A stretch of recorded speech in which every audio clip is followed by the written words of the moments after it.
بسم اللہ الرحمن الرحیم۔ آج کی اس ویڈیو میں آپ کو بتانا چاہتا ہوں کہ ظاہری پیدائش اور باطنی پیدائش میں کیا فرق ہے۔ تو ظاہری پیدائش جو ہے وہ تو اس کا ایک پروسیس ہے اور اس کا ایک قالب تیار ہوتا ہے، اور اس قالب کے بعد پھر وہ جو ظاہری پیدائش ہے وہ ظاہر ہو جاتی ہے۔ تو خدا تعالیٰ نے کہا کہ جب اس طرح کا نظارہ آپ دیکھیں تو آپ شکر کے لیے سجدے میں گر جائیں اور خدا کا شکر ادا کریں کہ خود ایک نئی روح جو ہے اس دنیا میں آ گئی ہے۔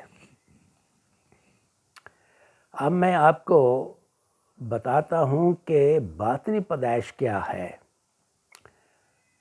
اب باطنی پیدائش جو ہے وہ کیسے مکمل ہوتی ہے؟ وہ مکمل ہوتی ہے کہ آپ کے اخلاق کی وجہ سے مکمل ہوتی ہے یا کمال کو پہنچتی ہے۔ اس کے بغیر وہ کمال کو نہیں پہنچ سکتی۔ اور یہ بات بھی آپ کو بتا دینے کے لائق ہے کہ عام طور پر عوام الناس میں یہ خیال پایا جاتا ہے کہ انسان کے اخلاق جو ہیں وہ یعنی حلیمی اور نرمی اور انکساری پر مشتمل ہوتے ہیں، جبکہ یہ ایسا نہیں ہے، بلکہ یہ بہت بڑی غلطی ہے۔ یہ اخلاق نہیں کہلاتے۔ انسان کو یہ بیرونی اعضاء جو عطا کیے گئے ہیں، ان بیرونی اعضاء کے مقابلے میں انسان کے دل میں بہت ساری کیفیات رکھی گئی ہیں، اور وہ کیفیات جو ہیں وہ اخلاق کہلاتی ہیں۔ مثلاً جب انسان ظاہری آنکھ سے روتا ہے تو اس کی اس حرکت سے اس کے دل میں ایک ایسی کیفیت ہے جو ظاہر ہوتی ہے۔ اس کیفیت کا نام رقت ہے۔ اگر وہ قوت اپنے محل پر، موقع پر اور بالارادہ اور خدا کی دی ہوئی عقل سے اگر وہ عمل کرتی ہے یا اس پہ کاربند ہوتی ہے تو وہ اخلاق کہلاتی ہے۔ ایسے ہی انسان جب کسی دشمن کا مقابلہ کرتا ہے، کسی دشمن کے حملے کا اپنے ہاتھوں سے مقابلہ کرتا ہے، تو اس کی اس حرکت میں اس کے دل میں ایک ایسی قوت پائی جاتی ہے جس کا نام شجاعت ہے۔ اسی طرح انسان اگر اپنے مظلوم لوگوں کو کسی ظالم سے چھڑائے اور پھر ناداروں کو یا بھوکوں کو ان کو کچھ دے اور بنی نوع انسان کی بہبود کے لیے کچھ کام کرے، تو اس کی اس حرکت کے نتیجے میں جو اس کے دل میں قوت پائی جاتی ہے وہ قوت کہلاتی ہے رحم کی قوت کہلاتی ہے۔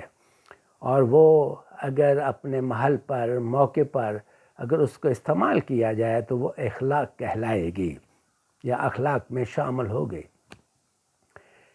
اسی طرح اگر کوئی شخص کسی ظالم کے عمل پر کوئی ایکشن لے، کوئی عمل کرے اور پھر اس کو سزا دے، تو اس سزا دینے کے عمل میں اس کے دل میں جو ایک قوت پائی جاتی ہے اس قوت کا نام انتقام ہے۔ اگر وہ موقع محل کے اوپر استعمال ہو تو وہ اخلاق کہلائے گی۔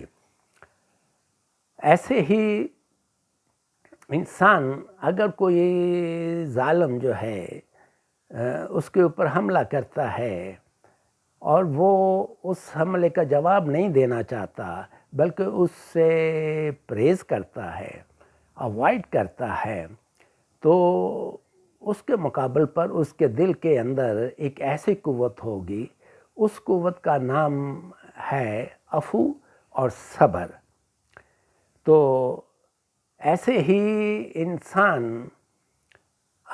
اپنے ہاتھوں سے بنی نوع انسان کی خدمت کے لیے اپنے ہاتھوں سے اپنے پاؤں سے کام لیتا ہے، اور پھر اپنے دل سے اور دماغ سے کام لیتا ہے، اور بنی نوع انسان کی بہبود کے لیے، اس کی فلاح کے لیے اپنا کچھ سرمایہ اس میں خرچ کرتا ہے، تو اس کی اس عمل کے نتیجے میں جو اس کے دل میں ایک قوت پائی جاتی ہے، اس قوت کا نام سخاوت ہے۔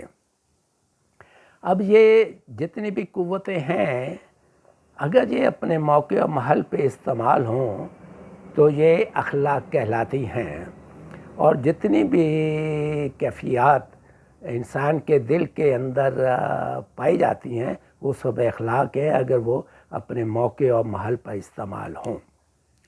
خدا نے اپنے محبوب بندے کو مخاطب کر کے کہا کہ آپ ایک بزرگ خلق پر قائم ہیں۔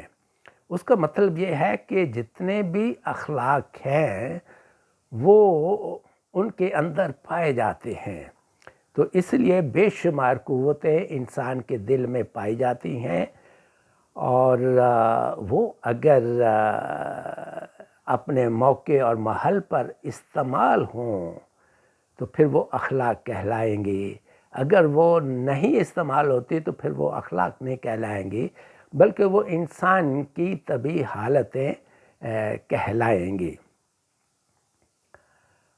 اب میں آپ کو بتاتا ہوں کہ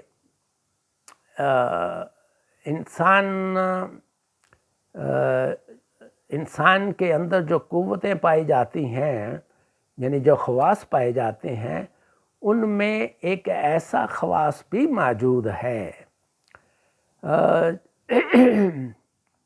اور اس خواص کی وجہ سے انسان جو ہے وہ سوشل معاشرتی جاندار کہلاتا ہے۔ معاشرتی جاندار کہلاتا ہے اس لیے کہ اس کی خصوصیت میں یہ امر پایا جاتا ہے کہ وہ پروگرس، وہ ترقی کرنا چاہتا ہے۔ اب اس کی ترقی کا راز کیا ہے؟